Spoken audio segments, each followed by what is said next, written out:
In this video, we are going to talk about the origins of the elite's mind control matrix, which coincided with the Atlantean rebellion of 10,000 BC.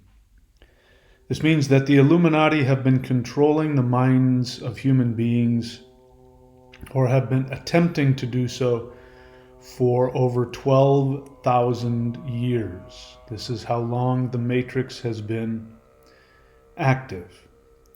We're also going to talk about the 12,000-year intergalactic war for the control of planet Earth.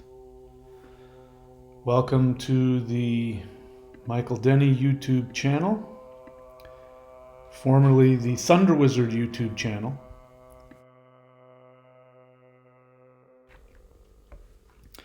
Where we talk about disclosure, which is in fact coming. It is actually in the process of being revealed.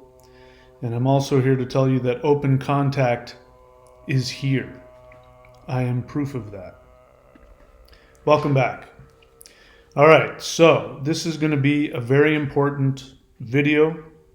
Share it with people, because this is information that I believe is going to be revealed to the world very soon.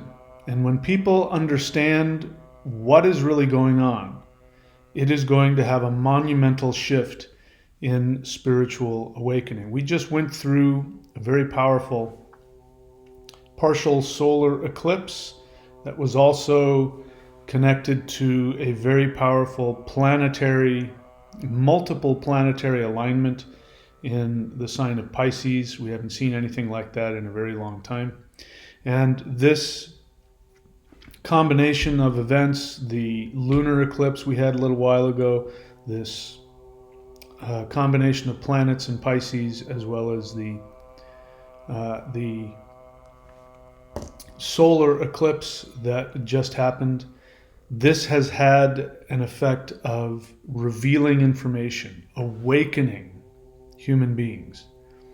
This is what's going to come from this. I myself had a fairly noticeable shift, especially as we entered right into the eclipse. During the eclipse, I had a shift in thinking, and I had a greater awareness within me of things that I have been researching about my past lives and myself. But today we're going to focus on the world, and specifically the origins of the mind control 3D matrix.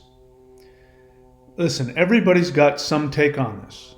Even if you look in religion, religion believes that humans, their minds are clouded by the natural world, by the devil. If you look into any religion, there's some clouding of the human mind.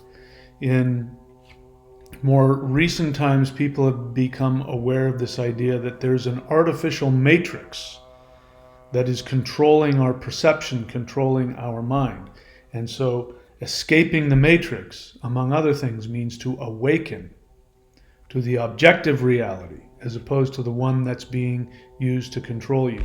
You know, again, my favorite part of that movie, The Matrix, is when Agent Smith describes when the Matrix was, what it was designed after. And it was designed to represent Earth in 1999.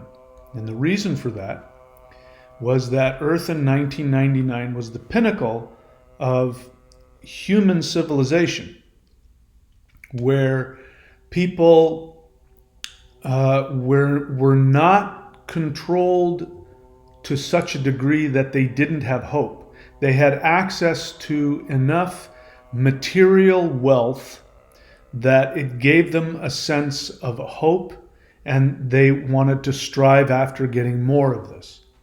And at the same time, they had just enough misery that would prevent them from seeking to analyze their reality. So it was the perfect combination to control people. And so in the movie, the computers created a facsimile of 1999 Earth, United States of America, Earth, so that people could be the most easily controlled. Because so what they found out about human nature is that in our unconscious state, what we want is we want to go after meaningless, superficial wealth, power, things like that.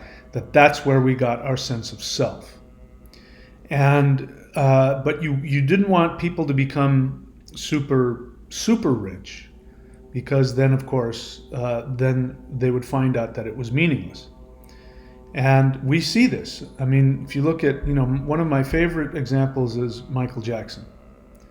Michael Jackson was probably still to this day the most popular, most famous, most successful musician and celebrity of our time. And he died in a very miserable state. In fact, he died being addicted to the most expensive possible drug setup. I mean, he had to be intravenously fed his drugs by a physician that he paid a lot of money. And his addiction to that, I mean, the average person wouldn't have had access to that. So it just shows that all the money in the world, all of the fame, all of the success you can possibly want will bring misery. So the way to control somebody the best is to give them just enough access to material wealth that they're willing to enslave themselves to a degree in order to get it. So as long as you have your weekends free, right? You work your rear end off 5 days a week, making money for somebody else, and or having a business that feeds into the giant, the machine, the monetary economic machine. And you only allow yourself 1 or 2 days a week, and maybe if you're lucky a week, or maybe 2 weeks throughout the year to just relax, which is really you're just recovering from working your tail off. And as long as people had that and had access on the weekend, like I said, they could go golfing or go to Vegas or have a boat or a jet ski or something like that. As long as they had that, they felt they were free. And at the same time, it created enough misery within them that they didn't stop to think. They were enslaved enough that they didn't have time to think, but they weren't pushed so far over the edge that they started going, what is going on? Why is life like this? And I've always said that the elites are absolute idiots. If they had kept that scenario that was highlighted in the movie The Matrix 1999, I was alive. Maybe you're watching this, you weren't alive then. You still believed in freedom. You still believed in politics. You knew that things weren't perfect. You knew that there was corruption, but you still believed enough in your ability and in the possibility of the dream that you would be willing to go enslave yourself in order to go get it. And people don't believe that now. The reason why they don't believe it is because the billionaire class, or the trillionaire class really, don't allow you. They're now squeezing like some kind of a snake. They're squeezing you to the point where you realize you're suffocating and you can't survive. And so people are rebelling simply against that. So we're going to take a look at the origins of all of this, where it came from. And I do hope you're going to stay for the whole video because it's going to blow your mind. This actually is a 12,000-year-old event, and it is also that we have been in a 12,000-year-old intergalactic war for the control of planet Earth. It's not what it sounds like, but that is what has been going on. So I'm going to get right into it. All right. 12,600 BC, the king of Atlantis has a prophetic dream of global catastrophe. All right, so that's over 14,000 years ago, almost 15,000 years ago. So I'm here to give you the assumption that, yeah, the ancient civilization people are accurate. And there's plenty of evidence to prove this. The recent scientific discoveries about the pyramids pretty much just, there's still some controversy over it, but I mean, it's absolutely clear that somebody, somewhere on this planet, had access to extremely advanced technology beyond anything beyond what we have now. So that's an assumption. You can choose to accept or reject that. And it would have had to have been before the, what has been recorded all over the world. It's all over the world has recorded a flood event that wiped out the world and civilization and almost destroyed everything and everybody. And almost exclusively, the mythology says that there was evil people that were causing damage, and that the gods or God had decided to wipe out the evil people, and so brought this world cataclysm. So when you look at historians that go back, you start to find out about the origin of the pyramids. And according to Plato, who is repeating mythological and or, if you choose to view it this way, history, coming from the ancient Egyptian line of priests. By the way, still to this day, you can still find priests of the ancient Egyptian order that are not connected to the pharaonic Egyptians. Those people came in afterwards. The pharaohs came in after, and they adopted and or recycled things, some of them from the previous Egyptian, 12,000, 13,000 year old advanced civilization.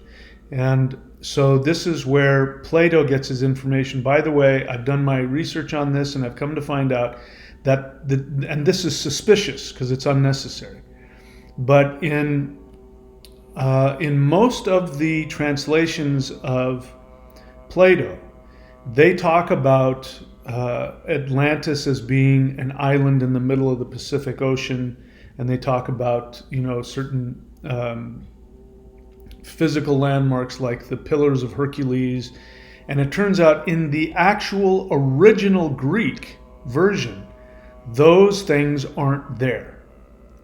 So I think that is a deliberate mistranslation to get people away from finding out the truth, which is that Atlantis was not in the middle of the Atlantic Ocean.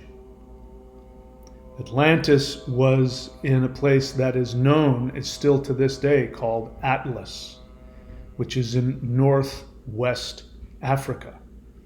And that the actual placement of Atlantis, and it fits perfectly, the description, the physical description of the island fits perfectly to something called the Reshot structure, which is now in the middle of the desert. But I could get it. That's a whole other subject. We'll probably get into that some other time. But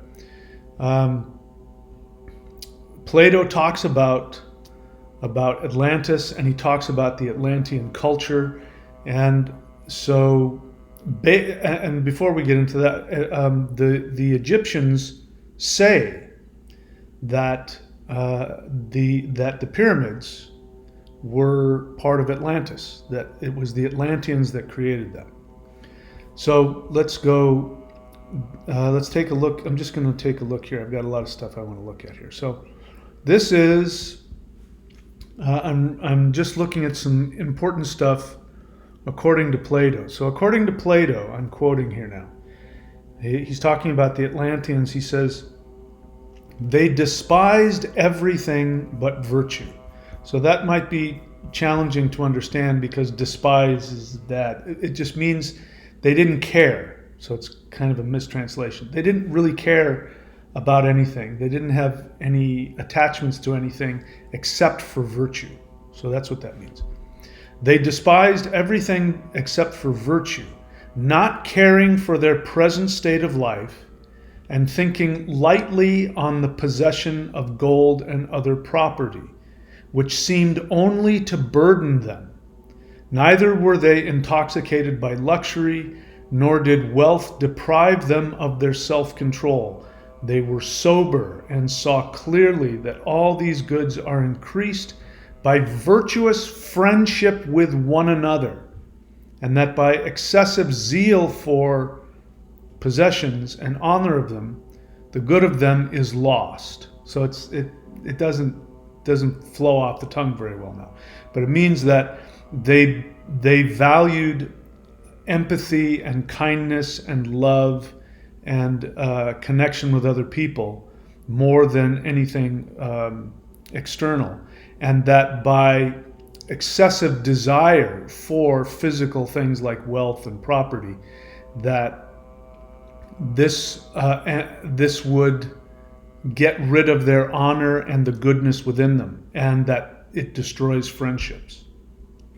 This is interesting. I just was watching something on Netflix about something about it's a reality show about millionaire, and so one person is secretly given $1 million, and all the other people have to figure out who has the money, and so what ends up happening is everybody becomes judgmental and paranoid, and people start out as friends and then they end up hating each other.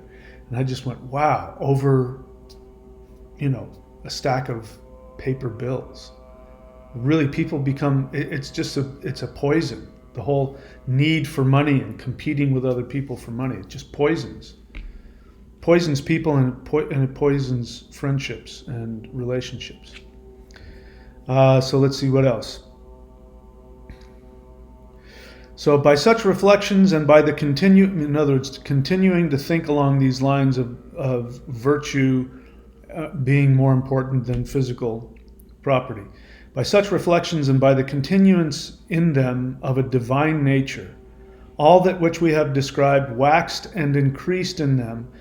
But when this divine portion of them, their soul, began to fade away in them and became diluted too often and with too much of the mortal admixture, and the human nature got the upper hand, then they, being unable to bear their fortune, became unseemly. That's a very fancy way of saying they lost their connection to their spirituality and they became ugly people.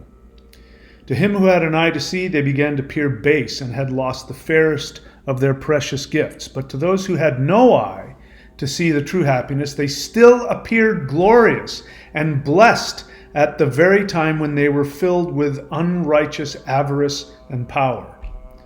Zeus, the king of the gods, who rules with law and is able to see into such things, perceiving that an honorable race was in a most wretched state, and wanting to inflict punishment on them that they might be chastened and improved, collected all the gods into his most holy habitation, which being placed in the center of the world sees all things that partake of generation. And when he had called them together, he spake as follows, and then it mysteriously ends. And that's obviously, the gods coming together and saying that they're going to, wipe out the civilization.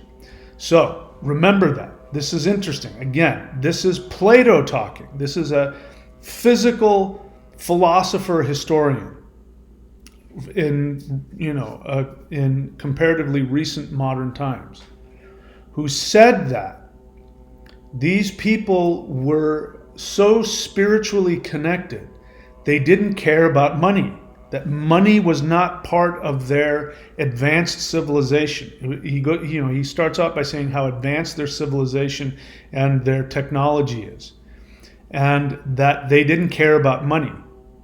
So they weren't looking to enslave people. It wasn't about owning things or hoarding things or any of that. That people lived freely amongst themselves and lived the way that they wanted to, and they were seen by everybody as being these very spiritual and righteous people. He also says that, in other, again, we're talking about Plato. Plato says that they were semi-divine beings, that the rulers were demigods, and that things were very different back then.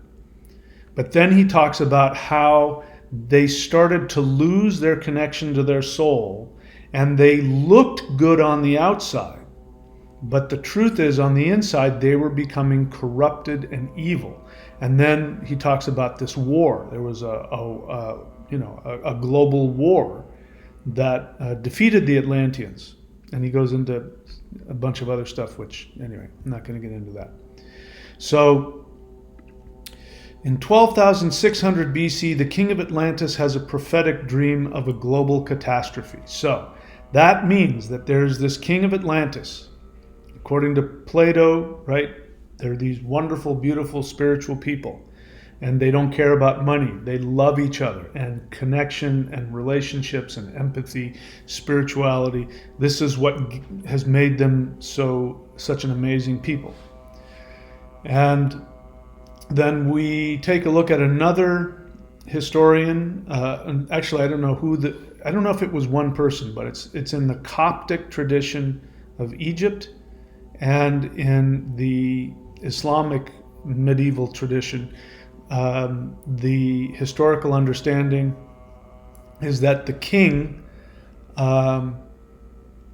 assuming Egypt, the king of Egypt, the reason why he decides to make the pyramids is because he has a vision, a very frightening vision of a global catastrophe. So I'm going to read to you what that global catastrophe is, because what I'm going to get to, if you're willing to follow me this, I know some people don't have the patience for this, and a lot of people watch it for 5 or 10 minutes and then click off, I know. But for those of you that stick with me and let me take you through this, you're going to get blown away at what I've come to find out about all of this. All right, so let's see, I've got something else here. Where was the other thing I was reading? I was reading from something. All right, so the king is called King Surid, according to this, the Coptic and the Middle Eastern understanding. And so Surid had a terrifying dream of the world's end. Now listen to this. In this dream, the fixed stars had come down, and they had grabbed the people and hurled them between two mountains. These, the mountains, then closed over the people, and the shining stars had become dark and gloomy. So I'm going to read that again. Get that in your mind, what you think that might mean. What does that look like? The fixed stars came down, they grabbed the people, hurled them between two mountains, then the mountains closed over the people, and the shining stars had lost their luster. They became dark and gloomy. So what does that sound like to you? It sounds like two things to me, potentially conflated together. I'm going to reveal to you that King Surid, what he ended up doing is he ended up responding to that dream. And his response to the dream actually created it. It was one of those, like Greek tragedy things where, they're given, somebody, a prophet comes along and gives a prophecy about something, and it becomes self-fulfilling. The response to the prophecy makes the person go out to try and avoid it, and by trying to avoid it actually creates the very thing he was trying to avoid. So I'm here to tell you that that's what I believe is going on. So based on that dream, it sounds like it could be that there was a big giant meteor shower or comet strike that destroyed the earth and, hurled it into darkness. Because it talks about, now we get an understanding of the character of the king. Because what bothered him was that the people were hurled into basically a cavern that created itself and covered it over. And the light of the stars went gloomy. What is the light of the stars? The soul. So what bothered him was to see, it wasn't a vision about himself. He didn't have a vision about he was thrown into a cave and no, it's the people. He saw a vision where the people were thrown into basically a cave and the stars went out, which is their souls. And this vexed him so much that he ended up prostrating himself in the dust, and he called all of his priests together and he had them, do astrological predictions and rituals and all that. And everybody came to the conclusion that yes, there's going to be a flood. And so as a result of that, he decided to create the pyramids and to do what? To preserve the knowledge. According to that historical tradition, he was doing it to preserve the knowledge. This is important. Hold on to this. It sounds like it makes sense. And then when we're going to unpack what really happened, you're going to see how this was, on the lower level, a self-fulfilling prophecy that could have been avoided. And at the same time, it was the single most powerful thing that could have happened to help human beings evolve into something far more than they were originally intended to become. So this tragedy that was avoidable is actually the impetus for the shift that we are experiencing. Human beings are going to come out of this ascension process, and they are going to be more powerful and more awakened than would have been possible had they followed, a different, less challenging path. And so what it really means is that the powers that be really knew exactly what they were doing, but the people involved in the drama didn't. So again, backing up a little bit, what's important about this is that King Saurid's vision is actually, his response to the vision is what created it. All right, so what is another way of looking at this? The stars came crashing to earth, grabbed the people, and then hurled them between two mountains, which then covered them over like a cave, and then the lights of the stars went dark. That is the Yuga cycle. So the Yugas, as you know, have been misinterpreted a lot, but the question of whether or not we're coming out of Kali Yuga, those are still worthwhile questions, even though people get the dates wrong. But here's the Yugas. We've got 4 Yugas. We've got Satya Yuga, Treta Yuga, Dwapara Yuga, and Kali Yuga. Satya Yuga is when people are 100% connected to the spirit. Kali Yuga is when they're only 25% connected. 75% of their essence is completely, totally disconnected from spirituality.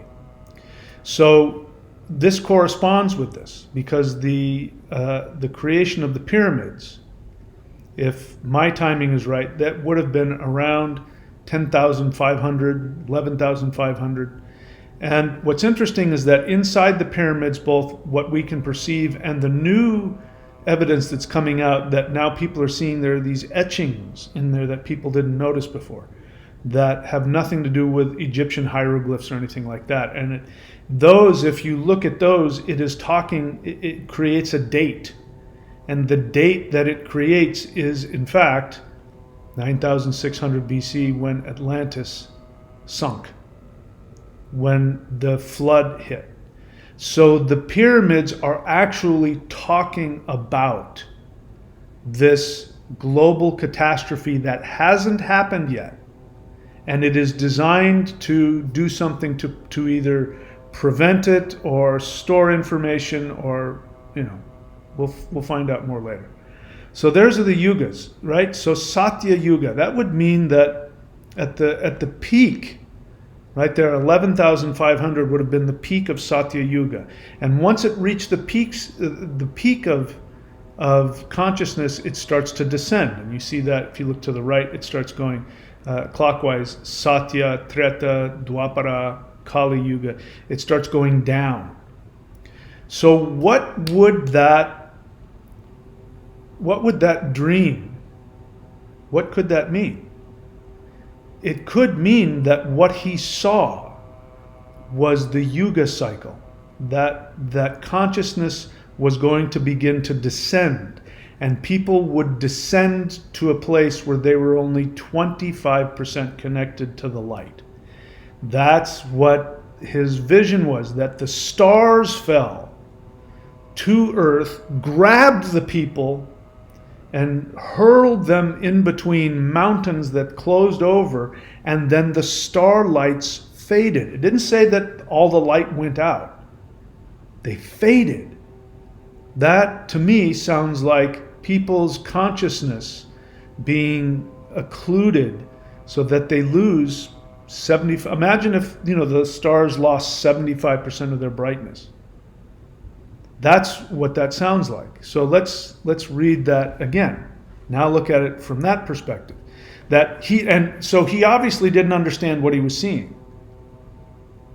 He thinks he's seeing a physical thing where comets are hitting the earth and people are getting destroyed and mountains are falling on them, right? That's what he thinks he's seeing.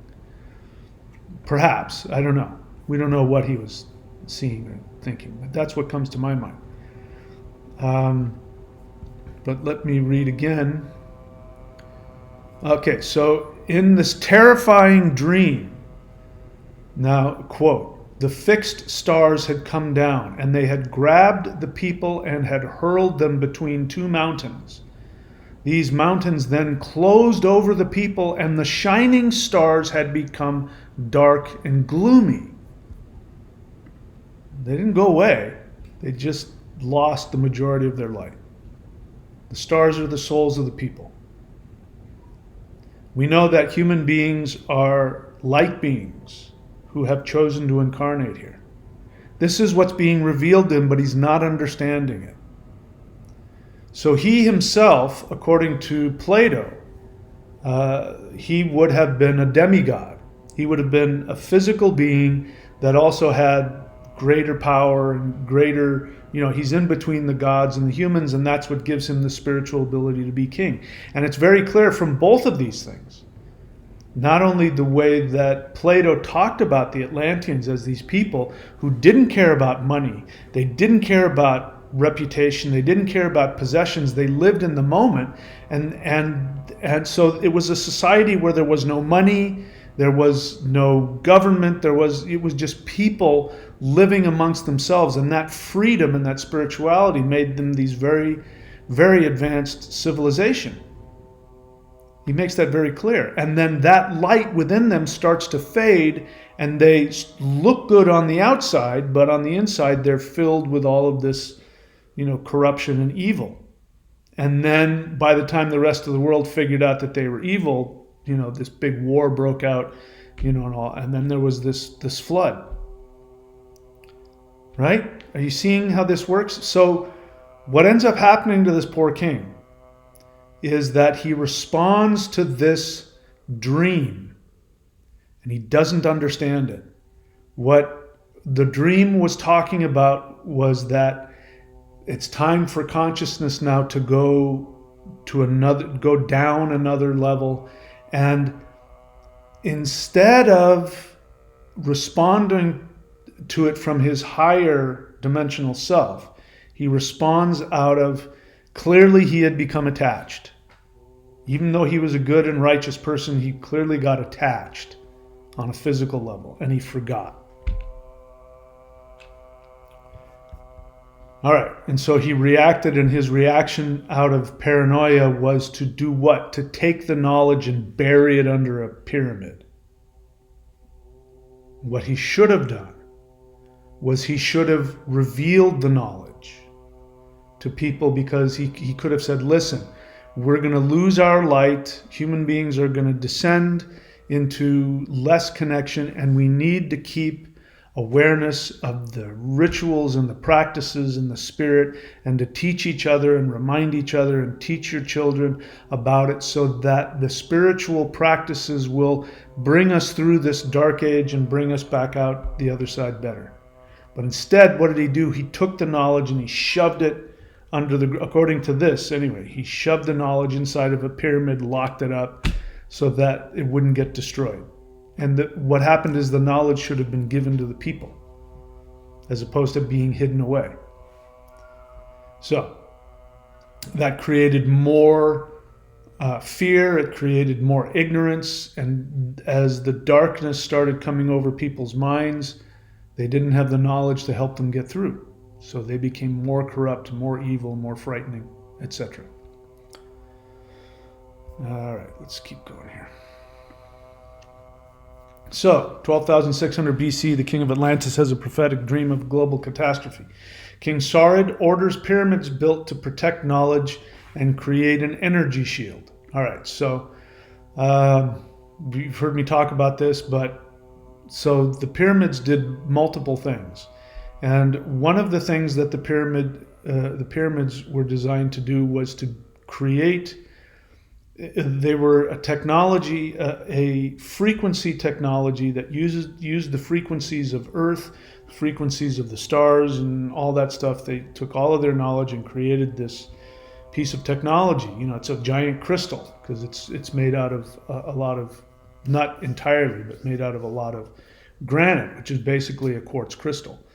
And so they were creating this quartz crystal that would take the power of Earth and the power of the stars and all that, and other things like chanting and things like that in certain megalithic structures would create these frequencies. And so these frequencies would then be shot out through the pyramids, and this would create a global create an aura around the world, which would shift up the frequency of people's thinking so that they could shift to a higher awareness. Now, the extraterrestrials in the middle of Satya Yuga, when we're all connected, the extraterrestrial beings who are already in a higher dimensional state because they are not part of this global, this planetary experiment of consciousness, which is what planet Earth is. That's what these yuga cycles are. They're shifting of consciousness so that the beings that choose to incarnate here can then go deep within and get connected deeply with themselves and come out, express the knowledge that they've gained in their meditative journeys through the darkness, and then the darkness comes and they go deep within and they meditate. That's how things should have been done. King Saurid misinterpreted what was going on, and as a result it threw things off balance, ultimately creating a deeper awareness. Because what I realized is that, when you refine gold, what you want to do is you heat it up, and then all of the impurities come to the surface. So in order for people to purify themselves to the depth of their true spirit, they have to be put in a pressure cooker so that all the impurities come to the surface. And that's the only way consciousness can truly see. That's the only way people can truly see and improve themselves. So even though all this evil and corruption and horrible things, and it's quite horrible, have come to the surface on this planet, the whole point of it is so that human beings in this limited three-dimensional Earth pressure cooker can become even more aware of what true righteousness is. Because you can't know that until all of your impurities come to the surface. So that means that the gods and the spirits that haven't been to Earth, they don't have to worry about it because it's not bothering them. It's sort of like, you've got, if you've had chicken pox, chicken pox is just dormant in your spinal column. So you could never have it again. Right? Who cares? You're not contagious, you don't get sick, but it's still in there. And so even though the gods and the spirits and the ETs and the light beings and all that, they're flying around, because they're not under the pressure, the impurities within them don't come out.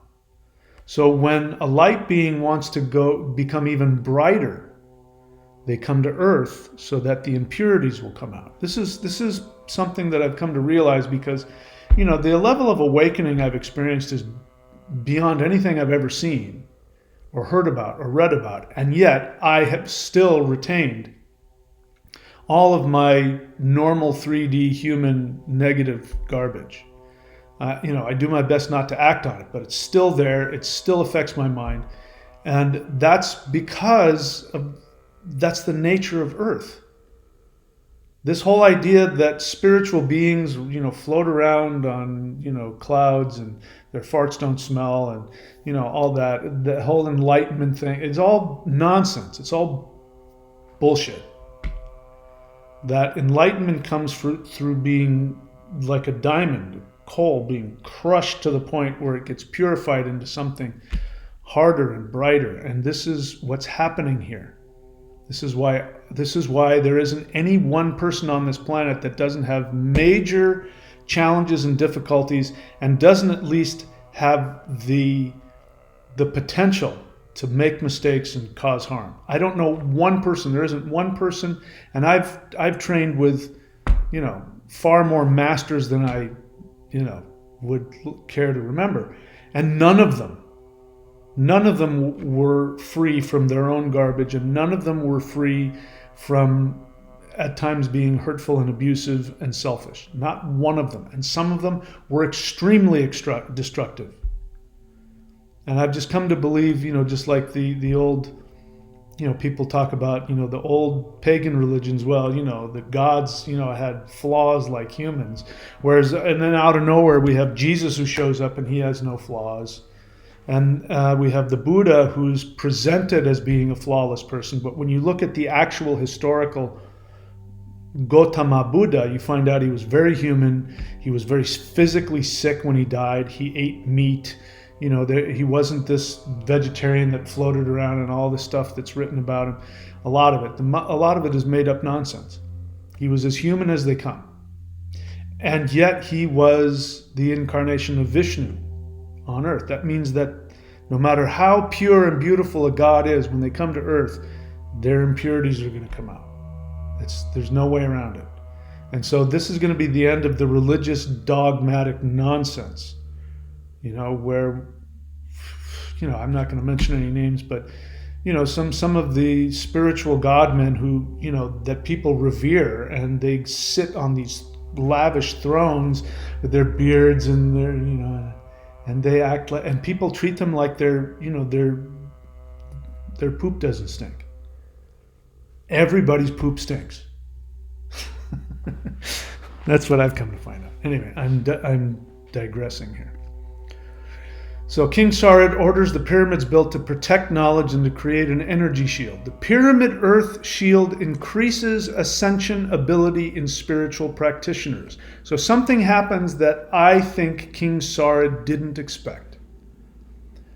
We know that he created the pyramids because he was afraid that people were going to lose their spirituality. We know that from the Coptic historical account, where he I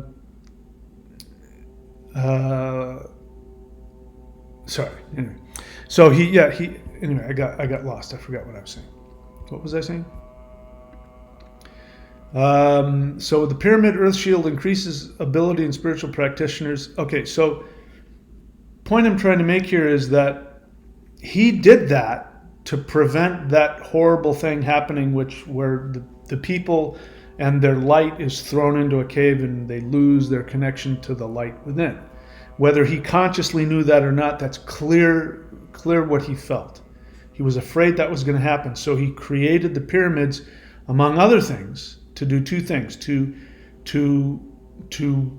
safeguard the knowledge so that it wouldn't be lost, and also to send energy to keep people's consciousness up, keep the stars bright within them. But it had, I think, an effect he wasn't expecting, which was that people like the what we call the Lemurians now and others, they took advantage of this. So the spiritual people on planet Earth, they took advantage of this increased consciousness energy. It was a it was an artificial frequency shift. But we were shifting, if you look at the yugas, if we're shifting up in our consciousness, like they were as people were reaching the height of Satya Yuga, right? So imagine, from the left side of that, as people's consciousness are raising up, they're in Satya Yuga and their consciousness is still raising up, and then you've got these pyramids that are increasing that. So this would have created a very powerful ascension experience, and so spiritually minded people would have used that. They would have capitalized on that. And I believe that they then found a way to shift to a higher frequency, completely out of the Yuga cycle. The 3D Yuga cycle. And this is what I believe we know them today as the Lemurians, the beings that live in a higher dimension underneath Mount Shasta and wherever else they exist. So we call them the Lemurians, but I believe that they were Lemurians and Atlanteans and whomever else on planet Earth were deeply spiritually connected at that time, and they would have had the ability to shift up to a higher frequency. But question is, why didn't the king? He's the guy who created the technology. Why didn't he shift up? Well, he had that dream. That dream messed him up. He didn't interpret it correctly. Now imagine if he had interpreted it the way that I had just given to you, which is that he becomes aware that, oh, that's right, the Yuga cycle. So consciousness has to come down so it can go back up again. And, okay, so what I need to do now as king is I need to protect the people by teaching them more and more of energy practices, thunderwizard.com. Teaching them more and more of energy practices and connecting to their energy so they can shift their frequency. As they're going down, they can hold their consciousness and their frequency from within themselves. It's not being externally put on them. They go deep within into the meditative state, deep, deep, deep within, and they can only find that spirituality deep within their soul because they're not as connected as they were. And so he didn't do that. Instead, he externalized it. He said we have to take the knowledge and we have to shove it in, under the ground, bury it in these pyramids because there's a flood coming, and we have to, turn up the knob, and we have to keep people at an artificially high spiritual state so that the world doesn't fall apart. He was trying to save the world. It wasn't his fault, but he somehow got, codependently messed up in this idea he had to save everybody. So he was going to do it. He was going to artificially and unilaterally decide to keep the world at a certain frequency, and they weren't supposed to do that. So the Pyramid Earth Shield increases ascension ability in the spiritual practitioners. At the height of Satya Yuga, 11,500 BC, advanced spiritual practitioners shift to 5D. All right, so King Sarad must have been there when that happened. He is advised by his Pleiadian counselors to power down the Sphinx and the pyramids and ascend to 5D. So they come to him and they say, King, we've been. This is part of a larger cycle that's beyond, much bigger than any of us. And so what is happening now is that you and we took advantage of this higher frequency state of where the Earth is, and we helped you with the technology that would help people shift up so they could shift and go to 5D. And so those that have chosen to do that have gone. And those that have chosen to stay and go deep within and learn more, they have made their choice. It is now time to power down the spiritual technology. And to this, the king gets upset and he refuses.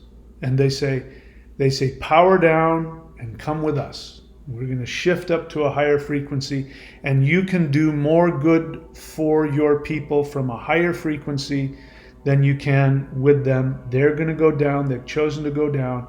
You can give them the knowledge, teach them the practices, and then they will remember you and they can connect to you in their meditations. Maybe they'll turn you into something else, and religion, who knows what, but they will be able to connect to you and your teachings, and they will be able to move forward. And King Sard says no. He's not going to do that. So, King Sard is advised by the Pleiadians to power down the Sphinx and to ascend to 5D. I honestly don't know why I wrote Sphinx. I was going to write pyramids, but I was going to write the word pyramids, but the word Sphinx kept popping in my head. So I just went with it. There must be something underneath the Sphinx that might even be really important to all this. We'll find out. Yeah, again, my computer is having a hard time, gets upset when I record videos, so I've got to lift it up to get some air underneath it. All right, let's keep going. All right, so King Sard is advised by the Pleiadians to power down the Sphinx and ascend to 5D with the Lemurians. The king refuses the advice of the Pleiadians in favor of expanding pyramid mind frequency generators. This is where things start going off the rail. He's got this idea that he needs to up the amperage. He's going to up the amperage so that human beings will have to become awakened. Now, remember what Plato said about the Atlanteans. First, he talks about how righteous they are, that they don't care about anything other than freedom and happiness and spirituality. That makes them these righteous, beautiful, shining beings. And then something within them begins to sour. They look good on the outside, but on the inside they start rotting. And then it turns out that they're really, later on they were this wonderful society, and then later on they turn out to be something else. This is where it happens. King Saurid ups the frequency, and it makes a very unnatural state. So people have this awareness of how things work. High connection to spiritual technology without the spiritual desires. That's called a weapon. That's any weapon in the world. Any weapon in the world is a technology that, if used for good, can do good things. But when harnessed for evil, can do bad things. A fire. If you create a small fire, you can cook food, you can keep yourself warm, you can do all kinds of great things. You turn it into a bomb, it destroys everything. Microwaves are great, you want to cook your food, but if you focus them in people's brains, bad things happen. So weapons of mass destruction start out as technology that has potentially positive impact. So by him turning up the frequency in an attempt to force people to stay conscious, it ends up creating this distorted scenario. And now he's on the road to unwittingly creating weapons of mass destruction. He doesn't know it yet, but because he didn't listen, because of his pride, because of his attachment, his fear, his ego, he ends up unwittingly creating weapons of mass destruction. So, King refuses advice of the Pleiadians in favor of expanding pyramid mind frequency generators. King chooses to stay in 3D in an attempt to avoid the catastrophe by increasing the mind power. So, he could have gone. That king, who's now still here on planet Earth, reincarnating with everybody else, that king could have ascended with the Pleiadians, and he chose not to because he felt he needed to stay here and avoid the catastrophe. Again, he misinterpreted what the catastrophe was. The catastrophe he heard was, if he had understood it, he would have understood that it was a darkening of consciousness so that humans can go deep within and find deeper connection. Those who chose to. Anybody could have chosen to leave. Anybody could have chosen to shift up with the Pleiadians.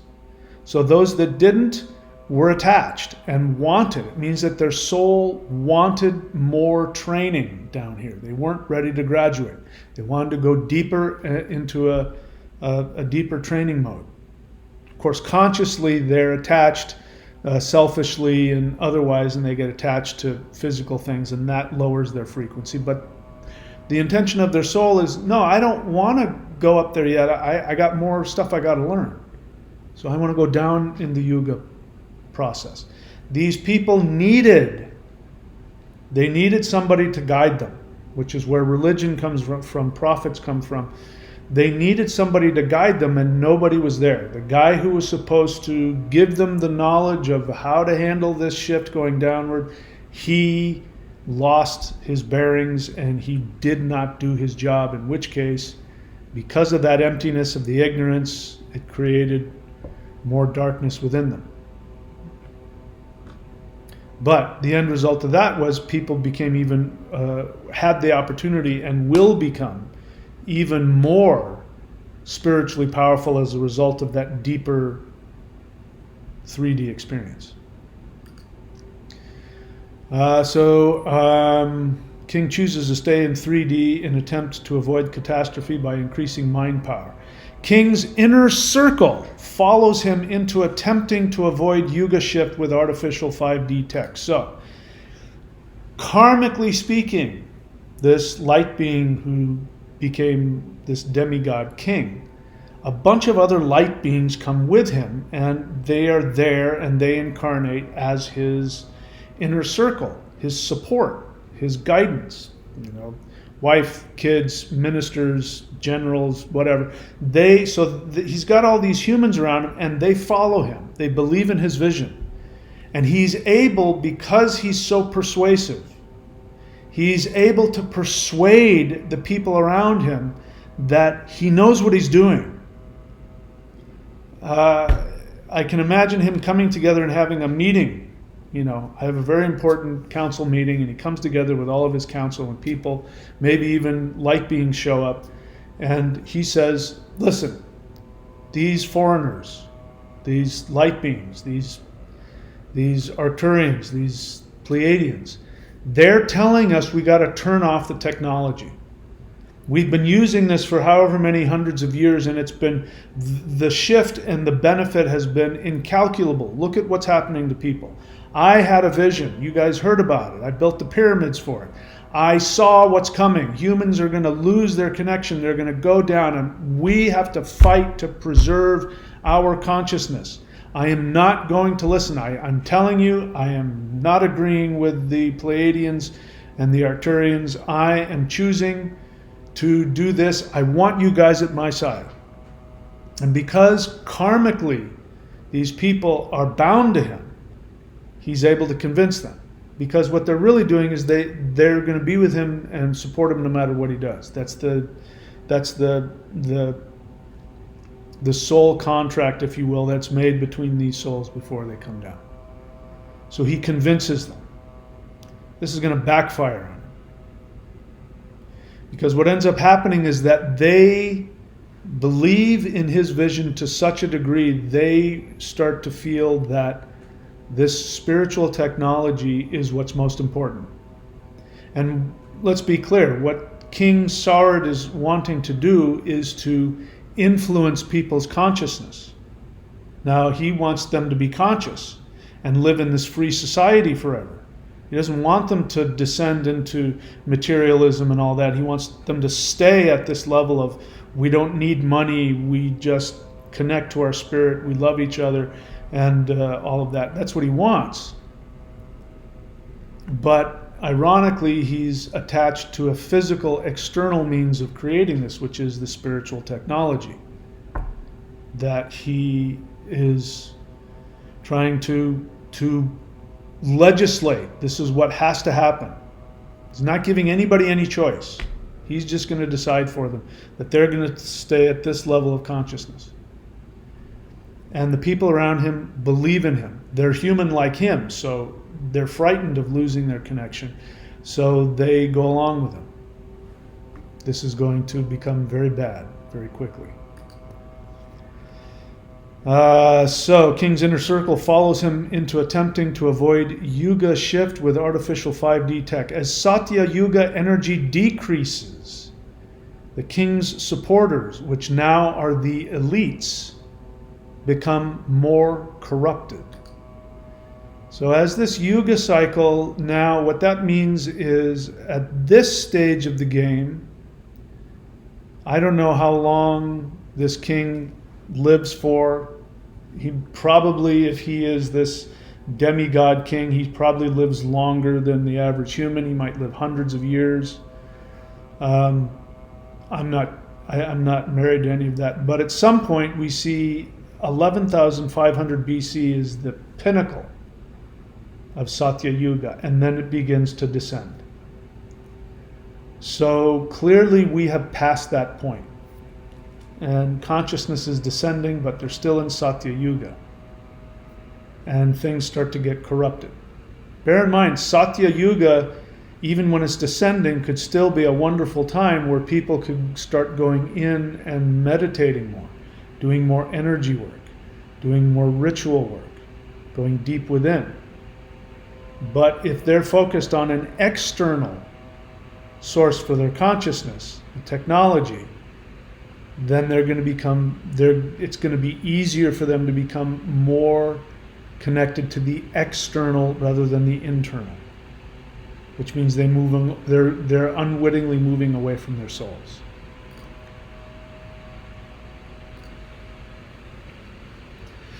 So, King's inner circle follows him into attempting to avoid Yuga shift with artificial 5D tech. As Satya Yuga energy decreases, King's supporters, elites become more corrupted. The ET advisors continue to try to dissuade King from obsession with tech, creating a fear of aliens. You want to know why we make movies about aliens coming and destroying the earth? Do you want to know why people are so afraid of being abducted? Do you want to know why it is that people even believe in alien abductions and don't go, hang on, that guy who was abducted, let's see, he was anally probed and he was experimented on, and they put these weird things in him, and he's going through all of this PTSD. Their first response isn't to go, that doesn't sound right at all. You know, a higher technologically advanced society is going to be based on love and understanding. They're not going to take people and be these narcissistic sociopaths who don't care about other people's experiences or feelings. They're just going to take them and use them like, lab rats. And that's not people's first response. That is the logical response, however. So beings from Zeta Reticuli, supposedly. This is when it first started in 1962. In 1962, the first alien abduction story was the Betty and Barney Hill abduction. And if you go and actually look at the details of it, it's laughable. If you look at the surfacey, UFO stories, you'll only get the basics of, they were abducted and implanted and experimented on. But then when you actually go and look at the details of it, it is absolutely laughable. According to them, these gray aliens didn't know what dentures were. I mean, they didn't know anything. Oh, what is that? They're just absolute complete idiot morons. And if you know, Betty was tested for pregnancy by having her amniotic fluid taken out of her, which means that the alien took a big giant needle and stuck it in her stomach, and it was very painful for her, and they pulled out amniotic fluid and tested to see if she was pregnant. And we supposedly are nowhere near the technological level of the Greys, which are the beings that conducted this abduction. And any woman listening to me knows that if they want to go check to see if they're pregnant, all they've got to do is go to the grocery store and get a test. So you're telling me that beings that come from Zeta Reticuli and go through how many hundreds or thousands of light years to get here through wormholes, in order to find out if a woman is pregnant, they can't just simply scan her? They can't just, swab the inside of her mouth. They have to actually take a giant needle and pull out the amniotic fluid, whereas human beings somehow are smart enough to figure out how to do it within, 10 or 20 years to go far beyond that. So what makes more sense? That the Zeta Reticulis that abducted Betty and Barney Hill are actually from another galaxy, or are they humans pretending? What's the most obvious answer? The reason why people didn't go, that doesn't make any sense, is because of a memory.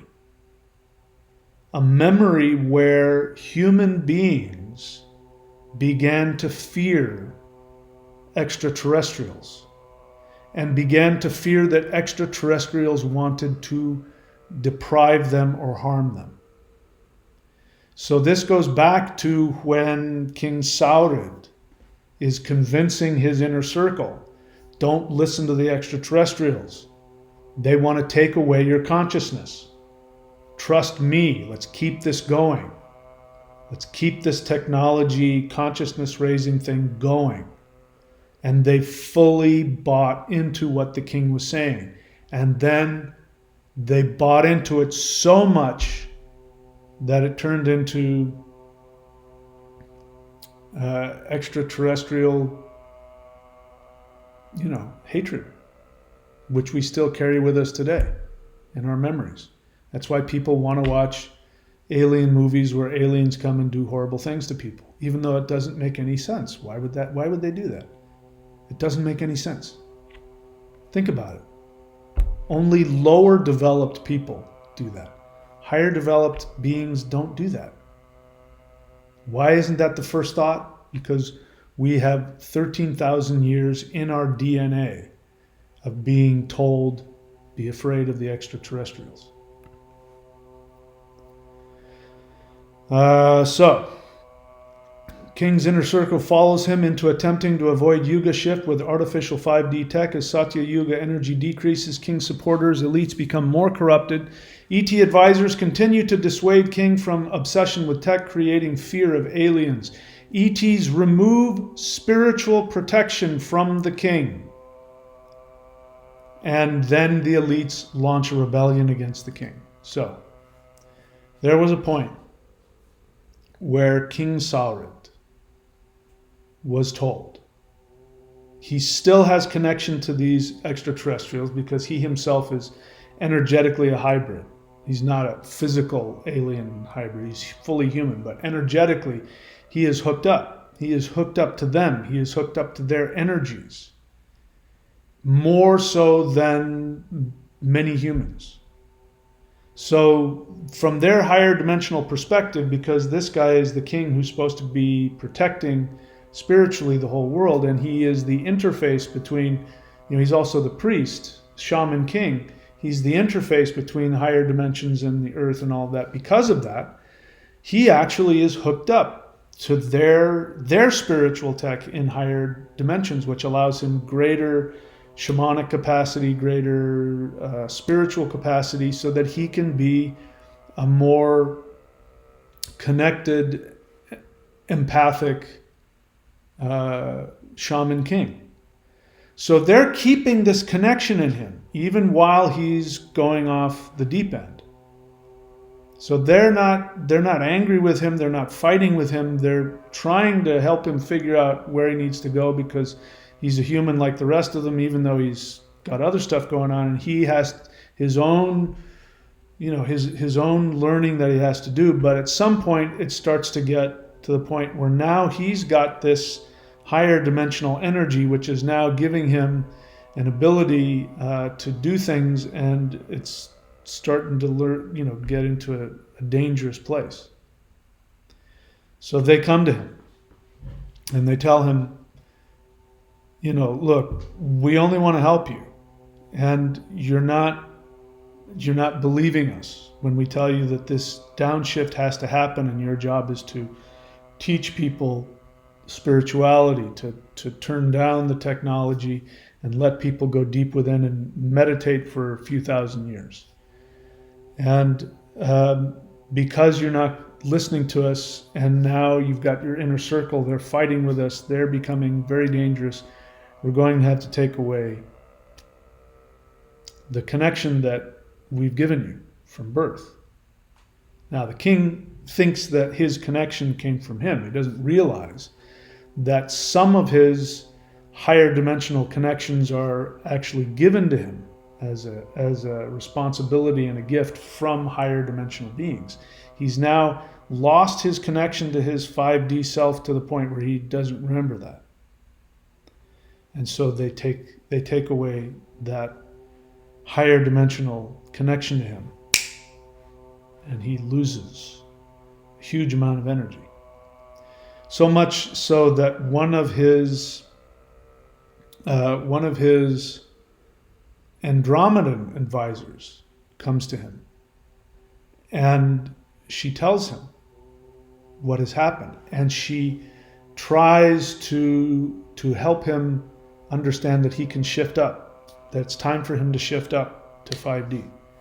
And when he finds out that the decision that has been made, he becomes furious.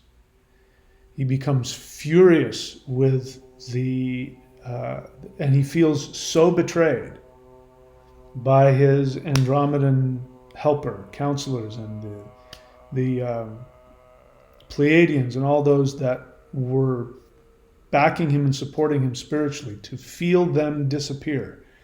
He didn't see this coming as such a horrible feeling, and he becomes furious and feels absolutely, completely, totally abandoned and betrayed on the deepest possible level.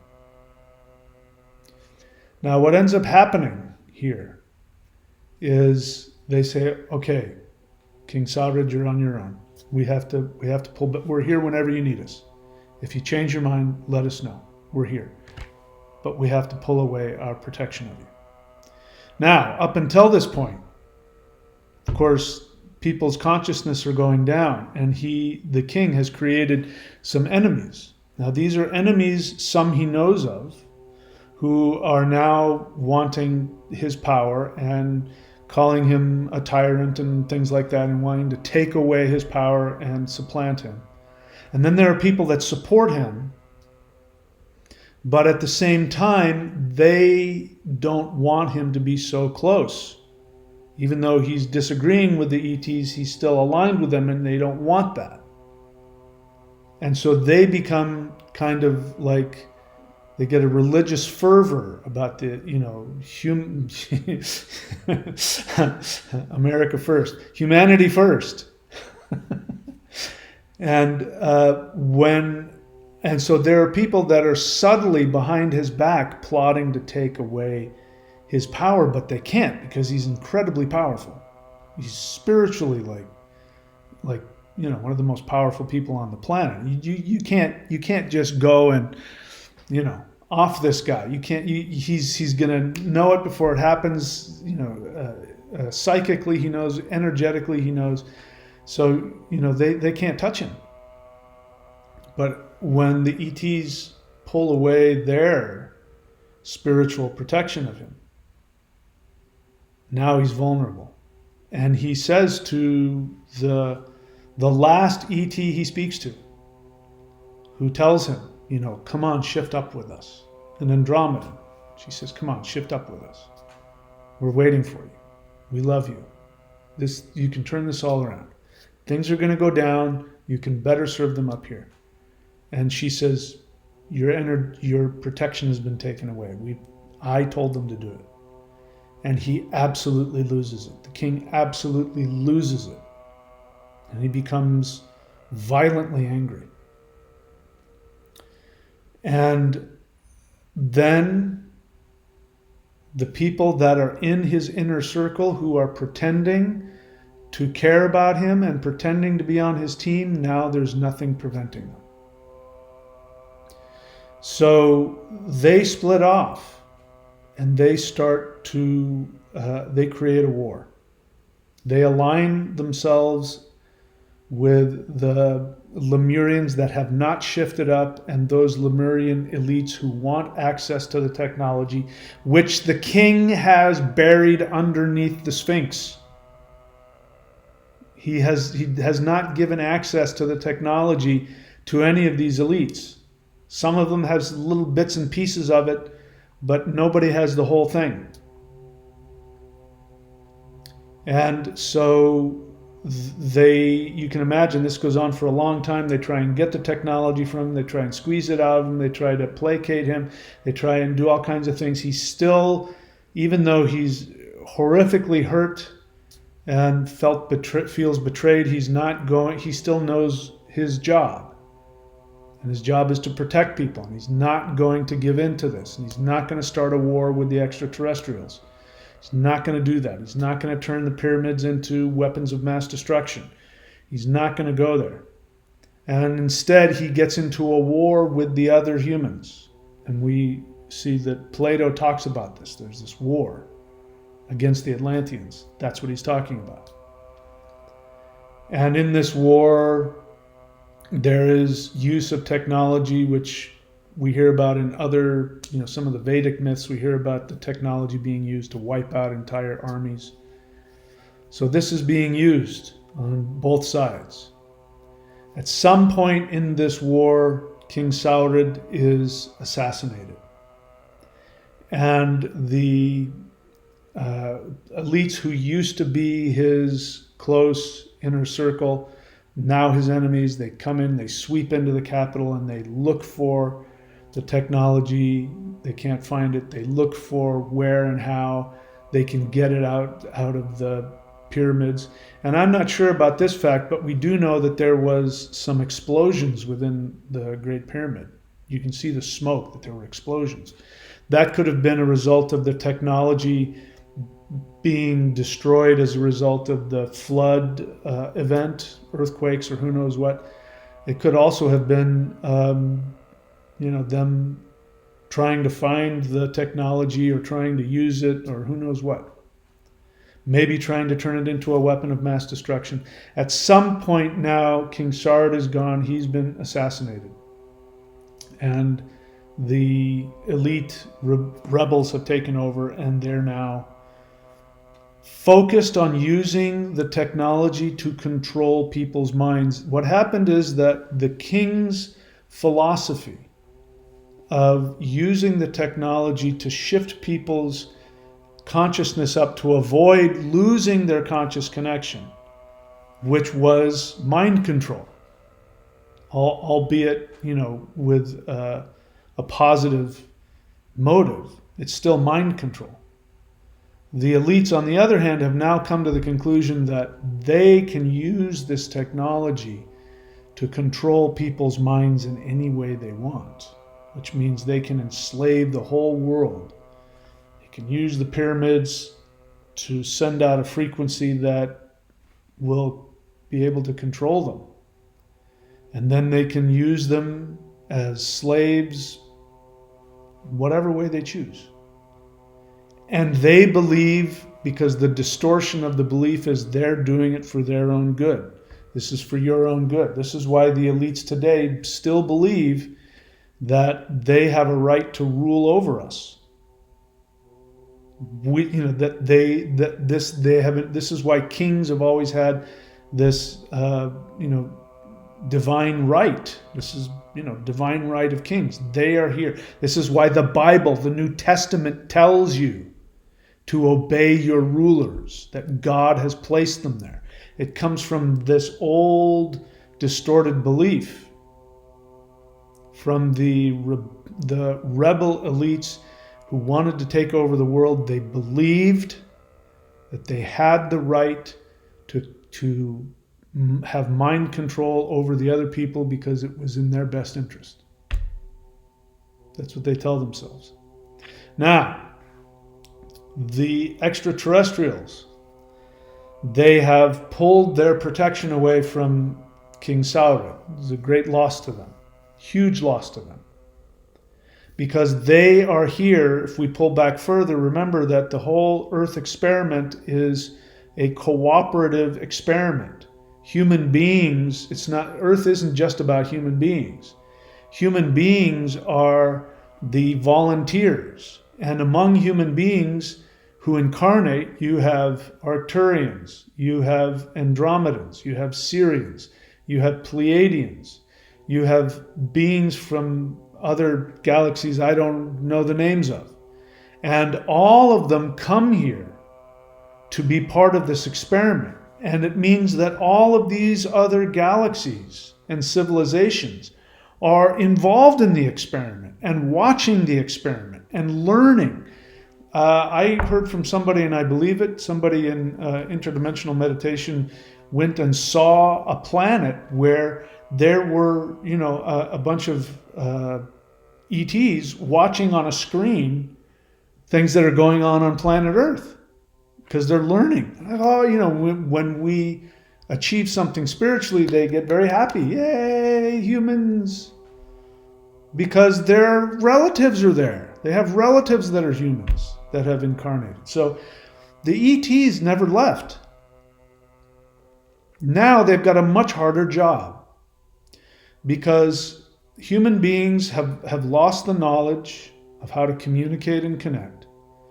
They have lost they've lost the whole train. They're a completely derailed train, and they're going down this into this darker awareness. And instead of knowing to go deep within and meditate, they're just all over the place. And there's now this veil, because as they go deeper as the yugas descend, they go deeper, the veil gets thicker, and they can't see and they can't hear. They forget who they are. And so it's like, imagine watching your family members completely forgetting about you and losing connection to you. And if you were to say, hey, it's me, they would flip out. Well, this is where the ETs are at. So they now, without having the king who was their connection to them, with him gone, they now no longer have the ability, and they can only sit back and watch. And every now and then they'll show up as angels or elves. Elf translates into light being, in case you didn't know. The word elf, alfar, means light being of light. Angels, elves, whatever. Spirits, ancestors, guides, light beings. That's all they can be now. And sometimes people in a spiritual state can connect with them, and they will have to present themselves in a way that humans can handle and deal with.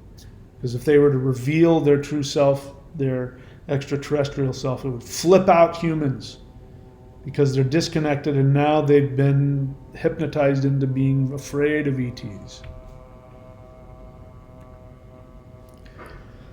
All right, so ETs remove spiritual protection from King Saurid, and elites launch rebellion against the king. Elites seek to distort 5D mind frequency tech to control human minds and enslave Earth. Without ET influence, elites become paranoid of ETs and start intergalactic war.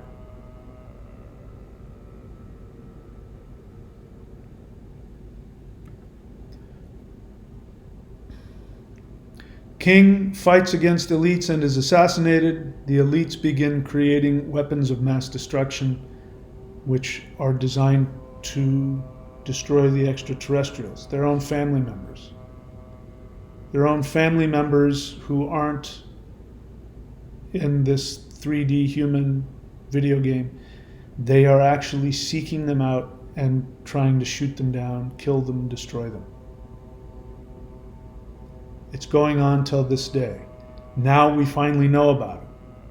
We've got that one guy who came and said that he retrieves downed extraterrestrials, takes them to be taken into captivity. And he even talks about it. I forget the guy's name, but this has been on the news. This has been on mainstream news, where the guy talks about how he went to go pick up a downed ET craft, and he telepathically connected with the ET inside, who was extremely, extremely sad, and at the same time gave him tremendous love. And throughout the whole time, he's taking this ET to be, the craft to be recovered by the military, and the ET to be taken captive. He's in this connection, and he feels tremendous sadness from the being, and at the same time tremendous love. For the past 100 years, the elites have finally regained some of their technological understanding through their own scientists, our own scientists. Whenever a scientist gets to the point, understands zero point energy, they get either pulled into a dark government program, and if they don't comply, they get unalived.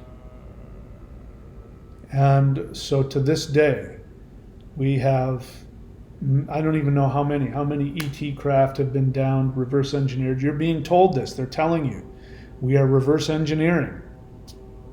They say it's a UFO crash retrieval, but again, use common sense. They're able to go through wormholes for hundreds of thousands of light years, and somehow they get to Earth and they forget how to drive and they crash. No, they're shot down out of the sky. And so to this day, why is this going on? This is going on because the elites who came into being because of King Saurid's lack of consciousness, because of his mistakes, the elites are now still fighting that war. They're still rebelling against the light. And they're still seeking to control your mind. They've been doing it in various ways, in various degrees, for over 13,000 years. And this is now all coming to an end. So I'm here to tell you that King is now awake. The king who chose not to shift up, who chose to stay down here, and because of his own guilt and his own shame, he got pulled deep, very deep into the three-dimensional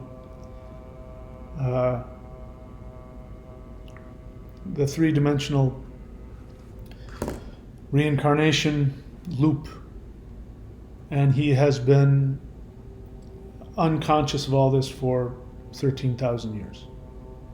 He has now been forcefully awakened. He has sought out connection to his extraterrestrial friends, and they responded and powerfully awoke him, so much so they almost killed him. But that's based on his karma. He is now awake. And he now understands that he was wrong 13,000 years ago by trusting in an external technological device. And the original point of the pyramids was to be a symbol of the human body. And that when they fired up the pyramids the first time, it was to show people what they were capable of doing when they connect to the earth, when they connect to the stars, when they connect to their internal power, when they connect to the five elements, and they use that within their body, they are able to create that same power. And the idea was to show them, this is what you can do. And inside the pyramids, when it is discovered, it already has been discovered. Some people, let's see, what is that guy's name? There's a guy who's already revealing this. Let's see, I still have Robert Edward Grant. So you can go look for him on YouTube, Robert Edward Grant. He is somebody that's revealing the knowledge, the secret knowledge that was put into the pyramids. And among that, you can see teaching how to chant the Om mantra, things like that.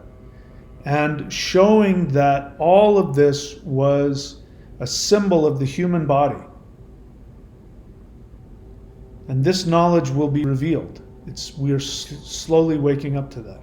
The king has been awakened and he remembers now what the point is. It's not an external spiritual technological device. That's why I tell you guys don't do psychedelics. Not because they don't work, but because it's an extra. You're putting your faith in an external thing that you're ingesting, and the DMT that is released in the brain can be done naturally, much more powerfully, and you don't lose your identity in the process. When you take when you take psychedelics, you end up losing at least part of your identity. So this is why interdimensional meditation is so important. You retain your identity while you get the same benefits. So the king has awakened and he realizes now. And so now, this is why we are doing these live guided interdimensional meditations. We are doing these twice a week. Because we are doing what the pyramids used to do. And believe me or don't believe me, but I'm telling you, when we do these meditations, you are recreating that earth created aura of higher frequency. And this time the king is completely focused on shifting to 5D. Instead of last time where he was trying to keep everybody on a higher frequency of 3D, this time he is completely devoted to helping everybody shift up to 5D, to a higher frequency. And this can be done when you do these live guided interdimensional meditations. You can also do it on your own. So, let's see what else. So, without ET influence, the elites become paranoid of ETs and start intergalactic war. The king fights against the elites and is assassinated. Elites begin creating weapons of mass destruction. Higher dimensional beings, the gods, decide to destroy 3D civilization, fulfilling the king's dream. We're now back. Now you see we've come full circle. The king was given a dream about the Yuga shift. He saw it as a disaster. And he was so upset by this, and all of his priests who came to him, they gave him a truth. But it fed into his projection, which was he was afraid there was this horrible disaster coming for Earth. And what was really happening is there was going to be a Yuga shift where energy was going to descend and people should go in and meditate. And instead, because he reacted the way he did, and used the pyramids in a way to try and artificially keep a higher consciousness frequency on Earth, it ended up breaking and snapping. It created other people who became corrupted and became violent and narcissistic. And as a result of that, when they started using the technology and creating weapons of mass destruction, the higher dimensional beings said, okay, we got to stop this. And then it turns out this second interpretation of the king's dream comes true, where comets are taken and thrown at the earth, and it vaporizes the ice sheets at the top of the earth, and then creates that flood, hurricanes, tornadoes, earthquakes, flooding, and the seat of power in Atlantis there in northwest Africa has now been wiped off the map. You can still see the bones of it, still there, the reshot structure. And now here we are. So where we're at now is the king has awoken. He has sought awakening. It was his idea, and then he was very powerfully awakened and is continuing to be awakened to all of this knowledge. And he is completely devoted to helping his people on planet Earth ascend, and this time shift up to the next frequency.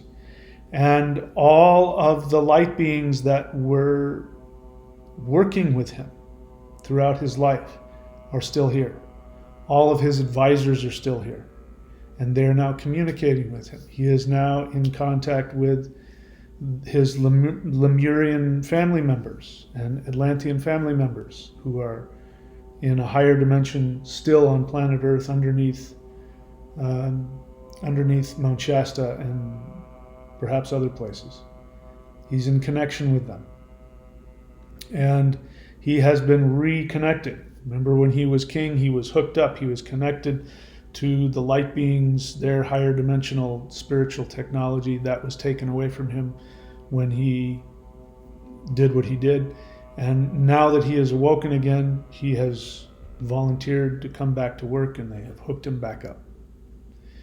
And he is slowly remembering all of the details.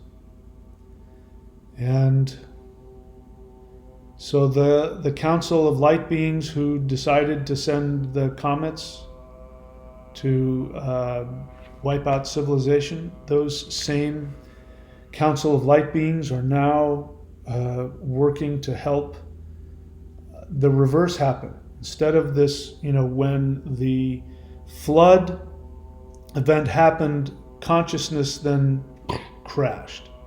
The pyramids were destroyed, the higher frequency that was being artificially pumped around the world, that was taken offline, and people, like a rubber band that had been stretched too far, it snapped, and consciousness came crashing down much further than it should have been, and it continued to descend. So what's going to happen now is the Council of Light Beings are now working to create the opposite effect, where the consciousness is going to shift up very rapidly, seemingly overnight. This is why people think that Kali Yuga is ending and we're going immediately into Satya Yuga.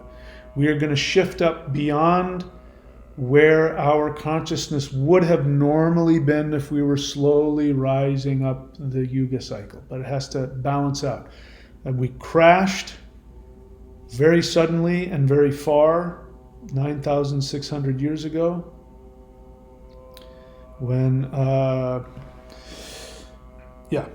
of that happened. Atlantis sucked 9,600 BC, like 13,000 years ago. And now we're directly opposite that. And so what's going to happen is consciousness is going to shift up farther than it normally would be at this point in Dwapara Yuga. And so there will be I'm